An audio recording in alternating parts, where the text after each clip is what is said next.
자, 인류 문명사에서 가장 위대한 여정이라고 할 수 있는 2600년 불교사를 따라가는 그런 순례, 그런 성스러운 그러한 붓다로드를 진행하게 된 자연스님이라고 합니다.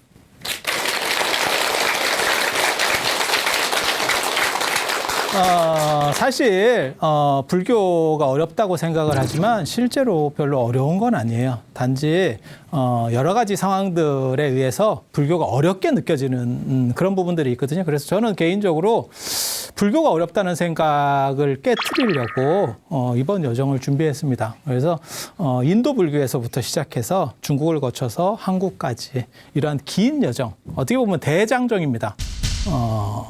모택동에 했던 대장정, 안 그러면 실크로드를 탐사했던 그런 대장정들, 또 이분 바투타의 여행기도 있고, 그 다음에 현장 스님의 16년 동안 인도 서역순례, 뭐 이런 부분들도 존재하고, 그래서 마르코폴로의 동방구연문록 이런 것까지 다 아우를 수 있는 아주 진귀한 이야기들로 여러분들을 안내해 볼까 합니다.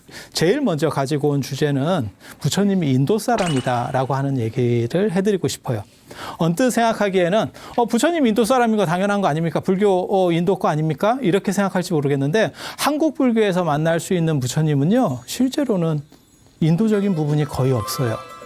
불상을 이렇게 한번 봐보세요. 그러면 그냥 조선시대 때 약간 살집이 풍만한 그런 체형.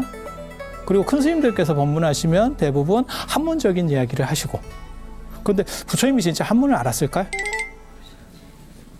한문을 알지는 않았을 거예요. 제가 맨 처음에 예전에 어떤 일이 있었냐면 이게 희한하게도 영어는 못하면 언제나 스트레스를 받아요. 수학은 못하면 별게 없습니다. 수학은 고등학교 이후로는 쓸 일이 없어요. 그래서 어떻게 보면 구구단도 필요가 없는 게 지금 세상이거든요. 연세 드신 분들을 얘기하는 거예요. 실제로 뭐 강호동 같은 사람들이 TV에 나와서 구구단을 외자 이러면 저것밖에 못해? 라고 할지 모르겠지만 카메라가 돌아가고 그 다음에 이렇게 조명 같은 게 확 치고 있는 상황에서 구구단 외울 수 있는 사람 별로 없습니다. 그만큼 쓸모가 없는 거예요. 근데 영어는 매번 어떤 과정을 통과하든지 영어 시험을 봐요. 그래서 석사 때도 영어 시험을 보고 박사 때도 영어 시험을 보고 계속 통과 과정마다 영어 시험을 보거든요. 근데 개인적으로 제가 영어를 잘 못합니다.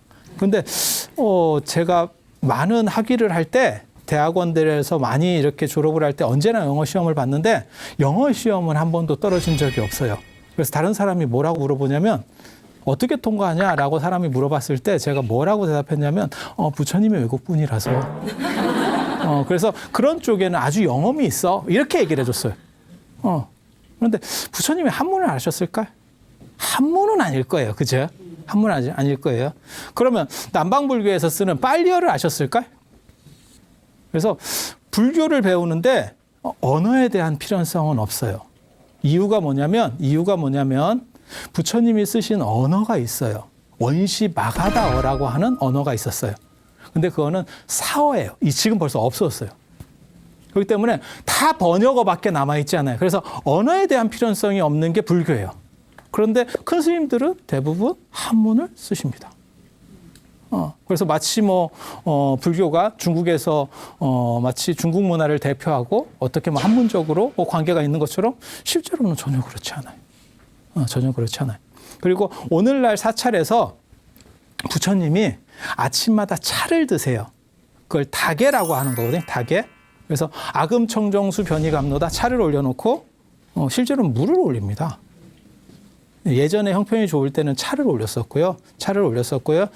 나중에 조선시대 때 차는 비쌌어요. 차, 향신료, 그 다음에 염료 이런 것들은 언제나 전시대를 통해서 다 비싸거든요. 요즘 들어서 이런 것들이 다 싸진 거예요. 그래서 그렇게 비싸다 보니까 차를 못 올리는 거예요. 그래서 물을 올리지만 대신 차처럼 받아주세요. 그래서 아금청정수 변이감로다. 지금 제가 청정수를 올리지만 그것이 감로의 차로 변해서 부처님께 전달되었으면 좋겠습니다. 어떤 거하고 똑같다고 생각하시면 되냐면 지금 우리가 음식 같은 거 지금은 뭐 그렇게도 안 하지만 얼마 전까지 음식상 이렇게 잔치상 같은 거 차려놓으면 뭐 차린 건 없지만 많이 드세요. 상당히 이율배반적인 얘기예요. 차린 게 없으면 뭐 많이 먹을 것도 없는데 그러면 이제 손님 입장에서는 상다리가 부러지게 차렸어요. 이렇게 그렇지만 물론 상다리가 부러지는 일도 없고 현실적으로는 다 아니지만 약간 호들갑스럽게 일종의 방송 멘트 같은 거를 서로 덕담 삼아 해주죠. 그러고 있었던 문화들이 있잖아요. 그래서 차를 마시는 문화라는 게 중국 문화예요. 인도는 차를 마시지 않습니다. 그래서 부처님 초기 경전에 보거나 안 그러면 부처님 전기를 보면 우유를 드시는 예가 나오죠. 인도에서도 지금 차를 마시긴 마셔요. 우유차. 그걸 짜이라고 하는 거고요. 그걸 이제 우유에다가 홍차를 타서 그 영국 풍수입니다. 영국 시대에 들어온 거예요. 영국 지배 시대에. 그래서 부처님은 사실 차라고 하는 게 굉장히 생소할 겁니다.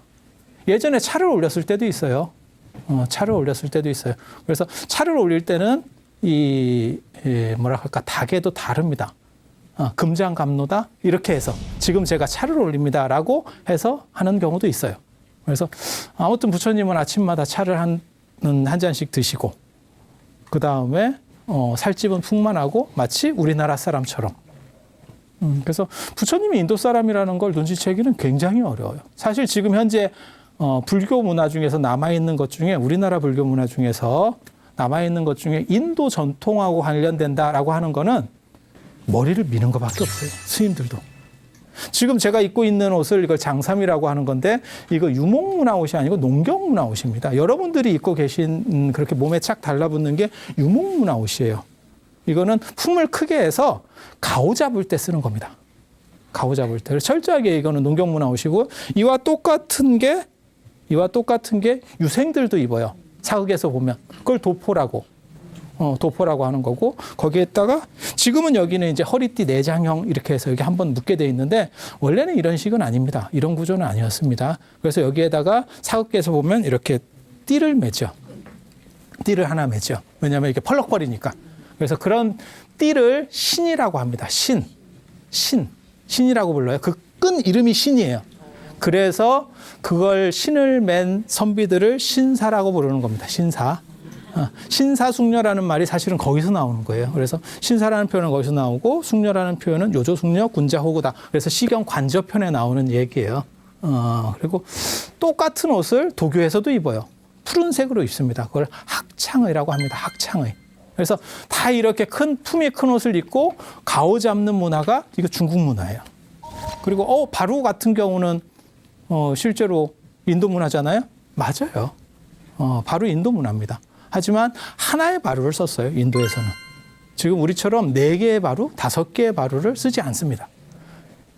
동아시아 쪽에서 4개, 5개를 쓰는 이유는 원래는 5개인데 요즘 들어서 4개로다가 또 바뀐 거거든요. 원래는 5개였었어요. 그런데 그렇게 되는 이유는 여기는 음식 문화가 우리 전통에서는 음식 문화가 국물 음식이 많아요. 그래서 그거를 한꺼번에 넣어서 먹을 수가 없었어요. 식재료가 적고 거기에서 이제 물 양을 늘리다 보니까 음식량을 늘리다 보니까 물을 타요. 그래서 음식이 마치 많아지는 것처럼 그래서 국물 문화가 있다 보니까 한 군데다 넣으면 어떤 일이 벌어지냐면 이게 국밥 같이 됩니다. 그래서 여러 바루들을 쓰게 되는 거고 인도 같은 경우는 문화가 완전히 달라요. 인도는 문화가 달라요. 그래서 인도 같은 경우 하나의 그릇. 그래서 탁발할 때 이걸 하나를 들고 가지 탁발할 때 4개씩 들고 다니면 이거 저글링을 하는 것도 아니고 어떻게 탁발이 가능하겠어요? 그래서 그런 식은 약간 다릅니다. 다릅니다. 그래서 바루라고 하는 거는 인도 전통적으로 내려오는 거지만 약간 변형된 거고 실제로 사찰 같은 경우는 저도 도시에 포교당을 하고 있는데요.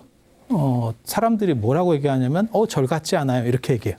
그래서 절 같은 건 뭘까요? 이렇게 물어보면 산에 있어야 되고 한옥이어야 된대.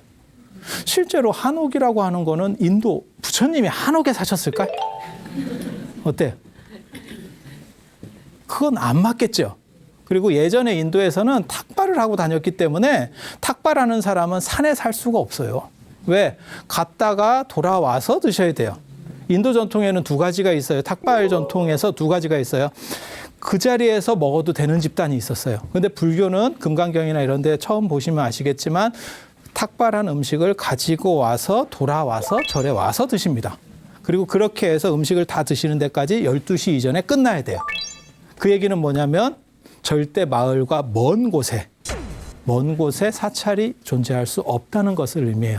실제로 방사건도나 율장에 사분율의 방사건도나 이런 데 보면 마을에서 멀지도 가깝지도 않은 곳이라고 사찰의 위치를 지정해 놓고 있습니다. 그렇게 지정되는 이유는 뭐냐면요. 너무 멀면 탁발이 불가능하고 너무 가까우면 소란스러워져요. 그래서 그 적정 거리를 이렇게 잘 맞춰라 라고 하는 의미가 있는 거예요. 그래서 의식주 중에 실제로 인도식, 그러니까 인도 불교식이 지금까지 내려오는 것은 거의 없어요. 대부분 변형된 거고 그 변형의 주체는 중국입니다. 중국. 그래서 지금은 부처님을 뵈면 절에서 불상을 이렇게 우러러 뵈면 그러면 이분이 인도 사람이야? 라는 생각을 하기는 굉장히 어려워요. 그리고 인도라고 하는 나라가 거리적으로는 유럽보다 훨씬 가깝습니다. 지도상에서 보면. 그런데 실제로 심리적인 거리에서는요, 인도는 남미, 아프리카 이 정도 거리에 있어요. 그러니까 유럽은 훨씬 우리가 가깝게 압니다. 유럽을 안 가봤어도 뭐 프랑스라든지 영국이라든지 뭐 네덜란드라든지 이런 나라들에 대해서는 기본적으로 아니면 교육대, 그러니까 중고등학교 교육대, 물론 이제 여러분들 정도 연세가 되시면 중고등학교 때가 과연 금생에 있었나라는 생각이 들 정도로 오래전 이야기일 거예요. 하지만 분명히 실존했었을 겁니다. 그렇게 믿어보세요. 그게 분명히 존재했었을 거거든요. 근데 그런데 보면 인도 얘기는 거의 없어요. 그래서 인도는 콜롬비아 생각하면 커피 이런 식으로 생각나듯이 인도 전체 하면 뭐가 생각나냐면요. 떠오르는 이미지가 힌두교, 겐지스강, 카스제도, 불교. 근데 불교가 그렇게 우선으로 안 들어가요. 요가 이런 거 들어온다. 요가. 그래서 이런 이야기들 정도가 들어올 정도예요. 그래서 인도는 심리적으로 굉장히 먼 나라예요. 그리고 중국이라는 필터를 거치면서 부처님 이렇게 불상 만들어 놓은 걸 한번 조성된 걸 한번 봐보세요. 부처님이 저게 한 끼 드신 수행자인데 저 체형을 유지할 수 있을까? 라는 생각이 들 정도로 굉장히 후덕합니다. 그래서 제가 뭐라고 얘기하냐면 왜 부처님은 그렇게 후덕한 체형을 유지할 수 있는가를 얘기해 드린 적이 있어요. 사실은 사람들한테 뭐라고 얘기하냐면 부처님은 한 끼지만 실제로는 시간대가 다르기 때문에 동아시아에서 한 끼 드시고 조금 지나면 이쪽에서 한 끼 드시고 이쪽에서 한 끼 드시고 이쪽에서 한 끼, 그래서 지구는 둥그니까 계속 한 끼를 드시는 거예요. 그러다 보면 살이 안 빠진다. 그리고 그게 탄수화물 과다살이에요. 이게 뭐 반찬도 없고 그냥 맨밥만 쉐리 이렇게 드시면서 맨밥 과일 이렇게 그렇게 드시면서 올라온 살이에요. 그래서 이게 근육질이 아닙니다. 이렇게 보시면 이렇게 약간 이렇게 물렁물렁할 것 같은 그렇게 되는 이유는 사실 조선시대까지만 하더라도 이렇게 후덕한 체형인 분이 거의 없었어요. 그래서 조선시대 이상형이 그렇게 생긴 분들이었었어요. 하지만 부처님이 어떻게 생기셨는지 정확하게 몰라요. 왜냐하면 불상이 만들어지는 건 부처님께서 돌아가시고 나서 한 500년 뒤쯤 만들어지기 때문에, 그러니까 지금으로 얘기하면 이순신 장군이 어떻게 생겼는지 모르는 거하고 똑같은 거예요. 이순신 장군, 지금 우리가 떠오르는 이순신 장군은 실제로는 해방된 뒤에 그려진 그런 표준 진영에 입각해서 지금 만들어진 거예요. 그렇기 때문에 실제로 광화문에 계신 이순신 장군이 그렇게 생겼는지 어떤지 아무도 알 수가 없어요. 그래서 그냥 추정하는 거예요. 추정하는 거. 그림도 한 점도 없고. 그래서 불교 같은 경우는 어차피 처음부터 그렇게 됐기 때문에 그 동네 사람들이 선호하는 형태로 부처님을 만들어요. 그러다 보니까 조선시대 때는 약간 이렇게 크고 두툼한. 그러면 신라시대 때도 그랬을까요? 신라시대 때는 미감이 달라요. 석굴암만 하더라도 살집이 있는 것 같지만 조선시대 불상보다 훨씬 이렇게 좀 날씬합니다. 그리고 얼굴이 작아요. 조선시대의 특징 중에 하나가 뭐냐면 얼굴이 크거든요. 굉장히 재밌는 게 조선시대 회화에서 나타나는 건데요. 팔다리가 늘씬하고 얼굴이 좀 작고 이런 게 노복들입니다. 노비들이 그렇게 표현이 돼요. 그리고 양반들은 얼굴이 좀 크고 앉은 키가 큰 사람들이 양반이에요. 일어났을 때도 키 차이가 별로 없고 그 양반. 그래서 부처님 불상을 보면 어떤 일이 벌어지냐면 다리를 이렇게 접고 있으면 다리가 이렇게 좀 짧습니다. 다리가 좀 짧습니다. 인도 불상은 보면요 다리가 늘씬합니다. 다리가 늘씬해서 이렇게 삼각형이 탁 이렇게 잡히는 데 비해서 한국 불상들은 약간 다리가 짧습니다. 일어나시면 조금 이렇게 뭐 7등신이나 8등신은 아니겠다라는 생각이 딱 들 정도로 그래서 우리는 중국이라는 필터를 거쳐서 인도의 불교를 전해받았기 때문에 거기서 나오는 어떠한 문화적인 변이들이 있어요. 그리고 그것을 너무 당연시 여겨왔어요. 그게 중국 사람들의 자존심하고도 관련이 돼요. 불교가 인도에서부터 중국을 거쳐서 한국까지 오는 데 있어서 이 중국이라고 하는 나라가 굉장히 재밌습니다. 중국 사람들은요, 인도말을 알아서 경전을 번역한 사람들도 많이 있어요. 대표적인 사람이 현장 스님 같은 분들, 인도말을 잘 알았어요. 인도에 가서 뭐 16년 동안 인도를 유학했던 분이니까요. 그리고 인도에서 실제로 논쟁에 붙어서 1등까지 합니다. 전국 1등을 합니다. 아주 대단한 양반이에요. 그런데 중국에 와서 경전을 무지막지하게 이분이 지고 옵니다. 그리고 와서 그걸 번역하잖아요. 번역하면 이게 중국 사람들의 특징이에요. 그 번역된 경전은 모셔만 놓고 다시 안 봅니다. 왜? 완전하게 번역됐다고 생각하는 거예요. 그리고 중국 문화 자체도 문화 수준이 어느 정도 이상 높았기 때문에 불교를 수용할 때 다 자기식으로 수용해요. 가장 대표적인 거 하나 예를 들어볼까요? 관세음 보살. 관세음 보살이 창씨 계명을 한 가장 대표적인 예입니다. 가장 대표적인 예입니다. 인도 말로 관세음 보살일까요? 그냥 한번 생각 안 해보셨어요? 번역된 겁니다. 이름을 번역한 거예요. 원래 관세음 보살은 아왈로키스테스바라라고 하는 거예요. 아왈로키스테스바라. 그 다음에 보살하면 보디사트바. 뭐 이렇게 했겠죠? 그러면 정근을 하면 어떤 일이 벌어지는지 아세요? 아발로키스테스바라 보디사트바, 아발로키스테스바라 보디사트바. 힘들잖아요. 숨 넘어가요. 절에서 사실 때 숨 넘어가요. 그러니까 너무 길고 힘드니까 그거를 번역을 한 거예요. 그래서 관세음 이렇게 3글자로 번역을 해버렸어요. 그런데 한 번 더 생각해 보세요. 이름은 번역하는 게 아닙니다. 이름을 번역하면 내 이름인지도 몰라요. 나도. 겁나 놀라운 거예요. 그런데 여러분들이 지금 굉장히 놀라운 얘기를 하고 있는데 단지 이제 나이가 드셔서 둔감해져서 그게 놀랍다는 생각을 안 하는 거예요. 제가 기회를 드릴 테니까 한번 놀래보세요. 이게 청춘으로 돌아가서 한번 놀래보세요. 자, 봐봐요. 이름을 번역했다니까. 그게 굉장히 놀랍지 않아요? 이게 굉장히 놀라운 사건이에요. 그런데 그걸 중국 사람들은 수도 없이 합니다. 수도 없이 해냅니다. 그러면서 그게 완료됐기 때문에 더 이상 원어는 필요가 없다라고 생각해요. 중국 사람들 굉장히 특이하죠. 그리고 그런 불교를 우리가 받아들이게 되는 거예요. 그래서 마치 부처님은 한문을 얘기했을 것 같고 차를 드셨을 것 같고 부처님한테 사실 차는 굉장히 이질적인 거예요. 차를 드시면서 뭐라고 부처님께서 아침마다 드시면서 무슨 생각을 할까요? 이거는 먹어도 적응이 잘 안 된다. 이럴 수도 있어. 그래서 이게 문화적 변이라고 하는 거예요. 그래서 이런 것들이 오히려 불교를 어렵게 만들어요. 그래서 그런 부분들을 걷어낼 겁니다. 정수기의 효과는 뭐냐면요. 이거는 못 먹는 물이에요가 아니고 어떤 물이든지 걸러낼 수 있어야 정수기입니다. 제대로 된 정수기입니다. 그런데 대부분 지금 이렇게 수업하고 이런 분들의 특징이 뭐냐면 어려운 걸 어렵게 설명해요. 그건 개도 합니다. 개도 합니다. 못 먹는 물을 못 먹는 상태로 전달해줘요. 그래서 이걸 왜 이렇게 되죠? 이러면 심오해서 그래요. 이렇게 얘기해요. 심오한 거 없습니다. 부처님께서 말씀하실 때 보면 길 가던 사람, 그 다음에 꼴 베던 뭐 이렇게 목동, 안 그러면 논에서 이렇게 벼 심는 사람들, 이런 사람들 부처님이 이렇게 툭툭 건드리고 몇 마디 하시면 바로 알아듣습니다. 여러분들이 그런 사람마다 못한 게 아니에요. 단 너무 어렵게 설명되고 있는 거예요.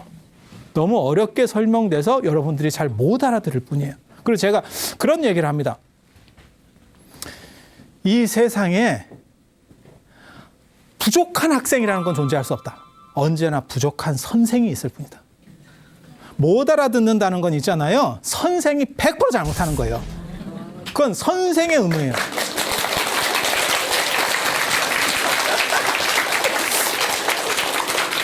이렇게 말해놓고 못 알아듣게 설명하면 난리가 날 것 같은데 뭐 신년이 되니까 뭐 문자 같은 게 오고 이러는데 덕담 삼아 뭐 얘기들을 그렇게 하는 게 있어요. 근데 침묵은 금이다 뭐 이런 식으로 얘기하는 거 있잖아요.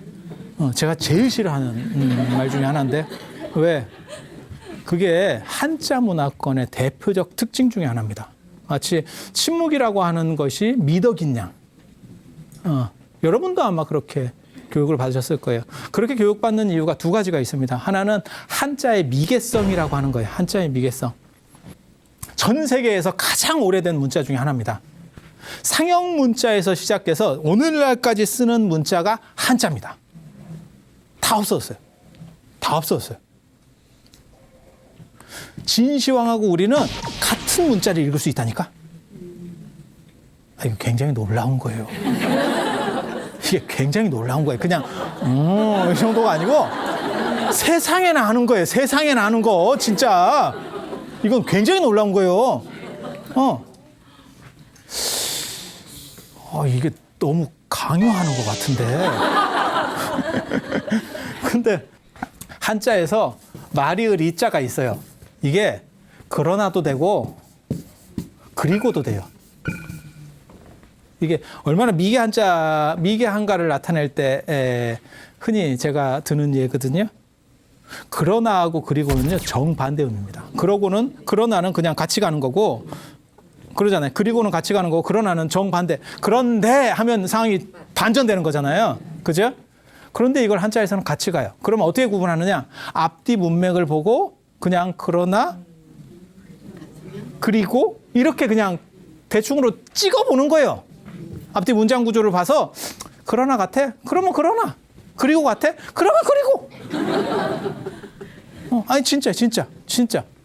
그래서 한자라고 하는 것들이 굉장히 언어적으로 불완전해요. 그렇다 보니까 언어 표현에 대해서 부정적입니다. 그래서 주역에 보면 뭐라고 나오냐면 입상이 지니 언부지니 말로는 뜻을 다 할 수 없고 그렇기 때문에 어떤 형상을 그려서 진정한 뜻을 다 표현하겠다. 그렇게 해서 나오는 게 주역의 쾌 같은 거예요. 우리 태극기 보면 건공감리 이렇게 있잖아요. 원래는 8개입니다. 건태인진, 송강감곤 이렇게 해서 8개예요. 그걸 8쾌라고 하는 거예요. 그래서 그거는 형상을 통해서 상징을 통해서 뜻을 다 전달하겠다라고 생각하는 거예요. 그게 이제 진리 표현이라고 하는 거거든요. 그래서 문자보다는 그림이 낫다. 어떤 상징이 낫다라고 얘기하는 게 중국식이에요. 그러다 보니까 말은 죽이고 뜻을 높이는 문화가 있어요. 그래서 그걸 득의망언이라고 합니다. 뜻을 얻으면 말은 잊어버려야 된다. 마치 강을 건너면 뗏목을 버리듯이 물고기를 잡으면 통발을 버리듯이 이렇게. 그런데 요즘은 뭐라고 하죠? 사람들이 표현하지 않으면 모릅니다. 그런 얘기 못 들어봤어요? 선종에서는 이심전심이래. 네 마음을 내가 안 돼. 네 마음은 둘째치고 내 마음도 내가 잘 모르겠다. 그래서 제가 그런 얘기 하거든요. 가장 경계해야 될 게 사실은 그런 얘기들이에요. 그게 애매어에 대한 문제거든요. 물론 그렇게 알 수 있으면 제일 좋겠지. 하지만 현실적으로 어렵습니다. 그래서 실제로 인간은 자기 마음도 잘 몰라요.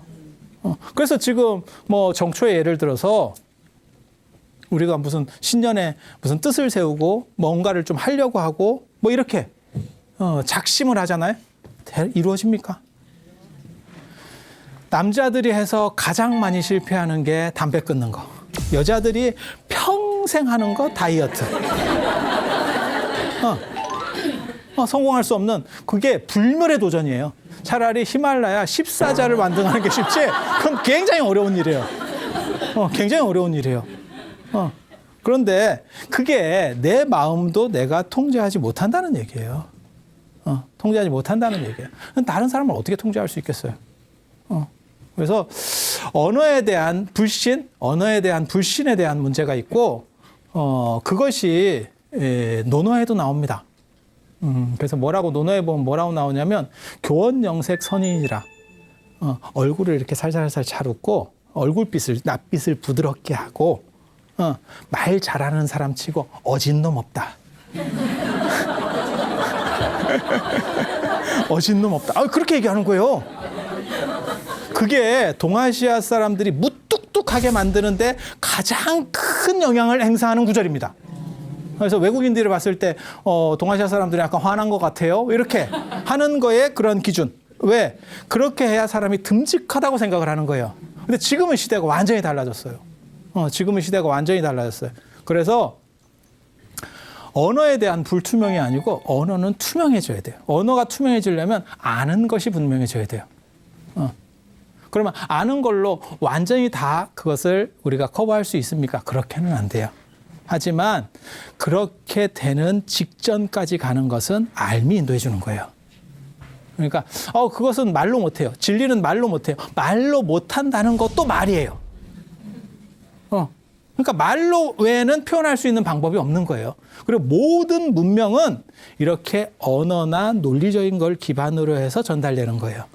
경험하지 않았으면 말을 하지 마세요. 예전에 그 유행어에도 있었잖아요. 안 해봤으면 말을 하지 마라. 라고 하는 것처럼 생각을 하면 이 세상에 얘기할 수 있는 것들은 거의 없습니다. 되게 재밌는 얘기 해줄까요? 제가 여기서 지금 땅을 디디고 서 있잖아요. 이 건물을 디디고 서 있는데 이 건물이 무너지지 않는다는 걸 어떻게 판단할까요?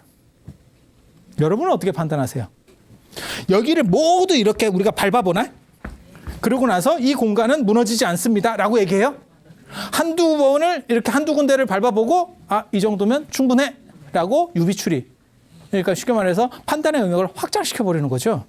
그래서 그런 식 방법밖에는 없어요. 만약에 다 밟아보고 다 경험하고 우리가 무엇인가를 얘기한다면 사람들이 평생 살면서 디딜 수 있는 땅도 거의 없어요. 문명이라는 건 그런 식으로 성립이 되는 게 아닙니다. 근데 동아시아에는 일부러 그런 걸 강조해요. 그렇게 하는 이유가 뭘까요? 밑에 사람들이 대거리 하는 걸 싫어해요. 그게 하나는 한자의 불명확성, 문자의 불명확성이라는 게 있고 또 하나는 밑에 사람이, 아래 사람들이 기어 올라오는 걸 싫어해요. 그래서 입을 닫게 해요. 지금도 흔히 하는 얘기예요. 여러분도 아마 비슷한 얘기를 쓸 수 있어요. 어디 대가리에 피도 안 마른 게. 아니 어른들이 그냥 쓰는 표현이에요. 그 다음에 내가 너 같은 자식이 있다. 갑자기 족보 얘기를 해요. 가정사 얘기를 해요. 참 장하세요. 그 얘기를 쓸데없이 한다니까요. 그게 상대의 말을 닫으려고 할 때 대부분 쓰는 표현이에요. 그렇지 않으세요? 더 이상 대화하려고 하는 게 아니에요. 대화 여지를 죽이는 거예요. 그래서 사실 지금 여러분 자녀분 세대들은 훨씬 말을 잘하고, 그러니까 여러분 세대만 하더라도 남자면 남편이 될 사람이거나 이런 사람들이면 믿음직스럽고 듬직하고 과묵해야 돼. 그런데 그런 사람이랑 살아보니 속에서 천불이 나. 그래서 여러분들이 불교잖아요. 왜? 천불, 이렇게 천불, 이렇게. 부처님을 모시고 있는 거예요. 내가 법당이요, 법당. 천불이 나. 근데 여러분 자녀분들 한번 보세요. 걔네들이 사귀는 사람들을 보면 대부분 다 다정다감하고 말도 잘하고 재밌고. 여러분들 박간장반은 보면 소죽은 귀신 갖고 이게 말을 해도 당신이 재밌으려고 말을 하지만 철저하게 이렇게 부장님 개그 웃어줄 수도 없고 뭐라고 쥐어 박을 수도 없고 애매한 경계선상에 있는 저걸 개그라고 하나? 아재 개그도 아니고 뭐 외정시대의 할배 개그 같은 걸 당신은 그나마도 막 생각해서 하는 거예요. 불쌍하지? 제일 힘든 게 연세 드신 분들의 특징 중에 하나가 메일이나 안 그러면 저런 카톡 같은 걸로 이상한 유머 이런 걸 계속 보내주는 사람들이 있어요. 이게 뭐 하는 짓인가 싶은 이 안에서 보내는 사람들도 있을 거예요. 좋은 글귀, 명상의 말씀, 그거 애들 그렇게 싫어합니다. 그런 거 보내지 마세요. 그게 북한이 쳐들어와도 그 정도 테러는 아닐 거예요. 그 심각한 테러 수준입니다. 그래서 그런 두 가지가 있어요. 그래서 언어를 가지고 침묵을 만들어 가려고 하는 문화가 있어요. 그래서 이렇게 정초가 되면 음력이 설 무렵이 되면 어떤 일이 벌어지냐면 이제 뭐 부적을 쓰거나 이런 그림 문화가 있어요. 그게 철저히 중국식 문화입니다. 인도는 언어 중심적이에요. 인도에서부터 유럽까지가 다 언어 중심적입니다. 그래서 인도 문화 중에 지금도 남아있는 거, 우리에게 들어와서 남아있는 거 진원 문화. 부적이라고 하는 것은 그림 문화고요. 이건 그림 문화고, 진원이라고 하는 진원, 다란이, 주 이렇게 하거든요. 진원.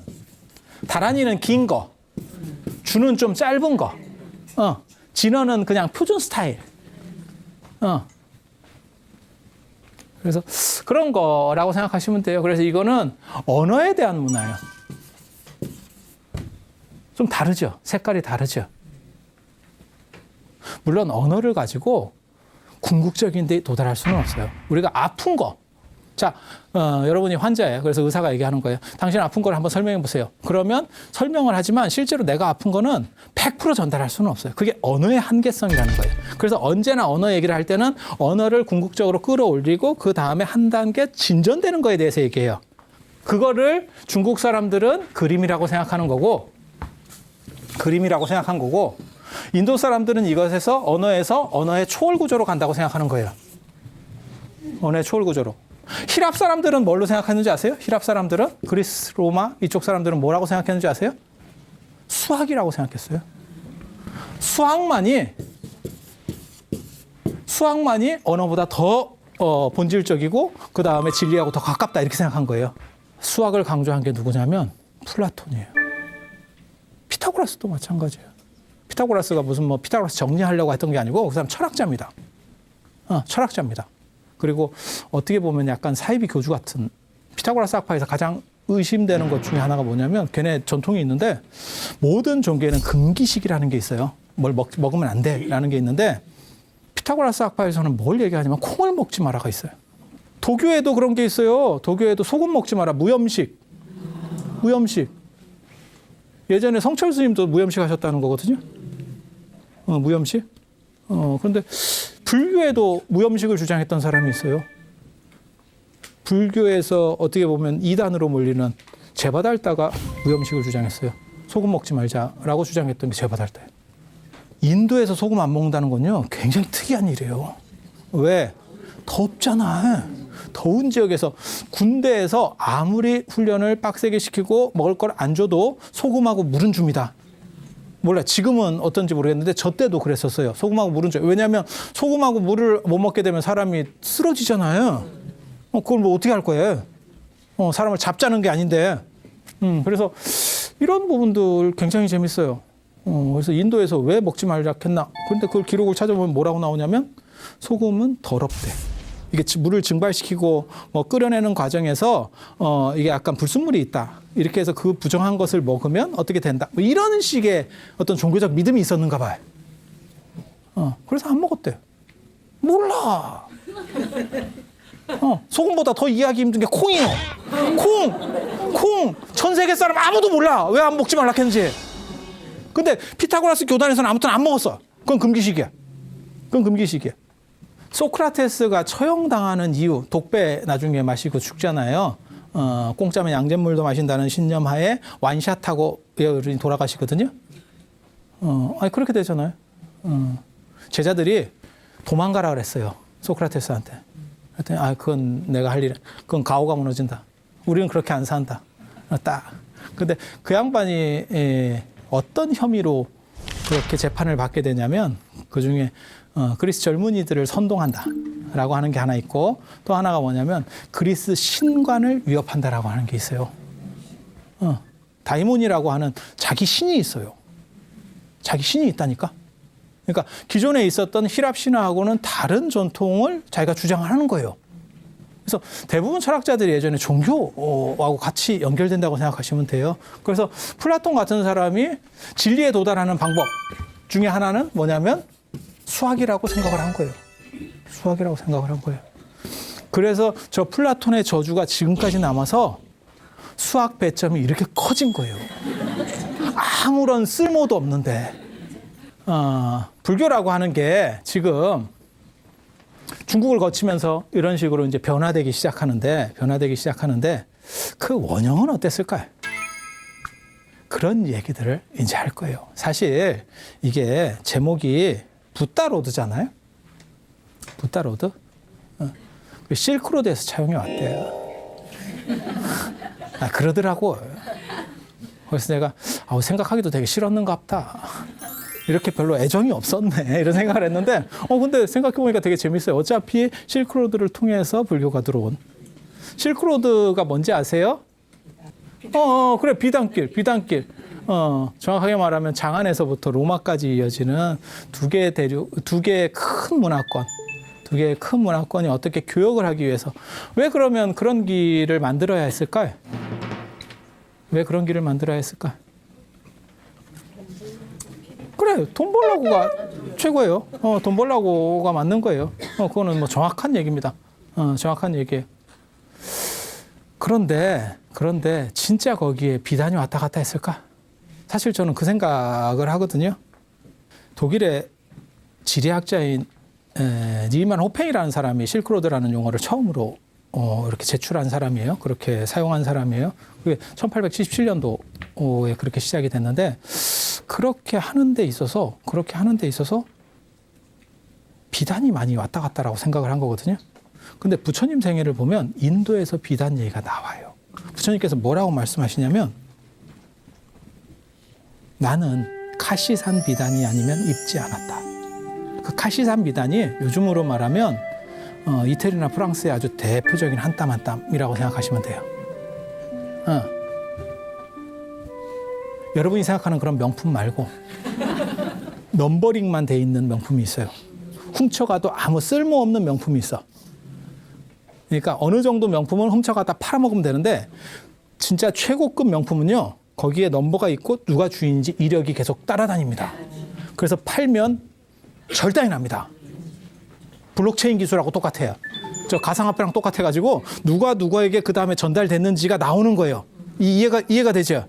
그래서 그거 팔았다가 난리 납니다. 그러니까 혹시 가지고 계신 분 있으면 그냥 계속 사용하세요. 사용만 하세요. 팔려고 했다가 이게 문제 생깁니다. 그래서 부처님께서 나는 카시산 비단 아니면 안 입었어 라고 말하는 게 사실은 그런 얘기예요. 그런 얘기, 그런 명품. 그러면 인도에서 비단이 부처님 당시에 벌써 났다는 얘기인데 실크로드가 개척되는 건 한나라 때 장건에 의해서 개척이 돼요. 장건이라고 하는 사람. 장건이라는 사람이 이런 얘기를 해주면 아주 진기합니다. 사실은. 한 무제 때 흉노종한테 이렇게 항고주 유방이 흉노종한테 두드려 맞아요. 진시황이 왜 만리장성을 쌓냐면 흉노족을 두려워해서요.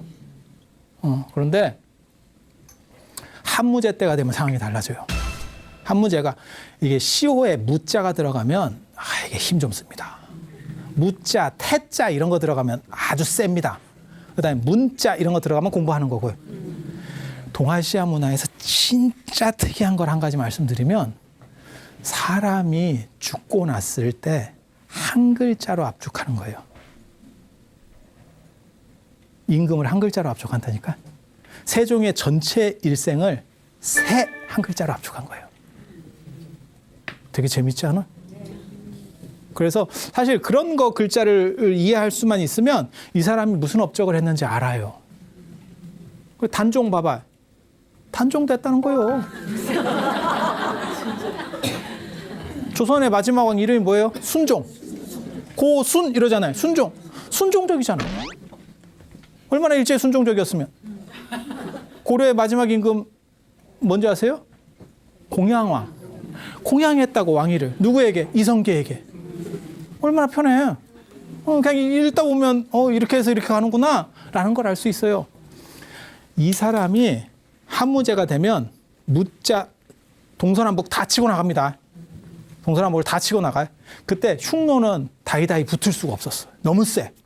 그래서 장건이라는 사람을 파견해서 흉노한테 두드려 맞고 옆으로 가 있는 나라가 있었어요. 그게 대월제예요. 쿠션 왕조. 그래서 그쪽으로 연합을 해서 우리가 양쪽에서 흉노를 치고 하자라고 해서 사신으로 보냈거든요. 장건이 중간에서 흉노한테 잡혀서 막 개고생을 하고 왔다 갔다 하기 시작하는데 그때 그 루트를 뚫은 게 바로 비단길이에요. 이 실크로드와 얽힌 진귀한 이야기들이 있어. 하지만 그것이 담아내지 못하는 그것과 비교도 안 될 이야기들이 붓다로드에 있어. 그래서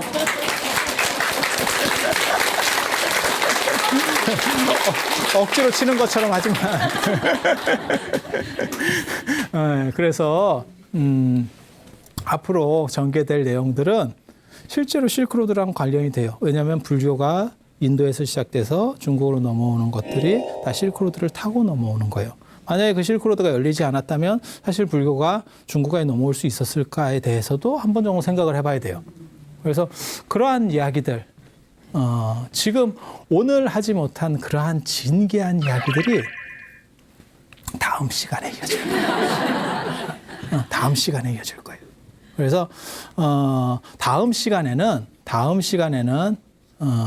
중국적 불교, 그 다음에 인도 불교. 그래서 인도 불교부터 시작을 하는 거예요. 그래서 인도 불교의 어떤 특수성, 특징들에 대해서 이야기하고, 그 다음에 인도만의 어떤 문화적인 특징, 그 다음에 인도와 관련된 아리안족이라고 하는 사람들이 있어요. 그런 아리안족에 대한 이야기를 해드릴 겁니다. 그럼 오늘은 시간이 다 됐으니까 이 정도로 마치고 다음 주에 또 뵐 수 있도록 그렇게 하겠습니다. 자, 고생들 하셨습니다.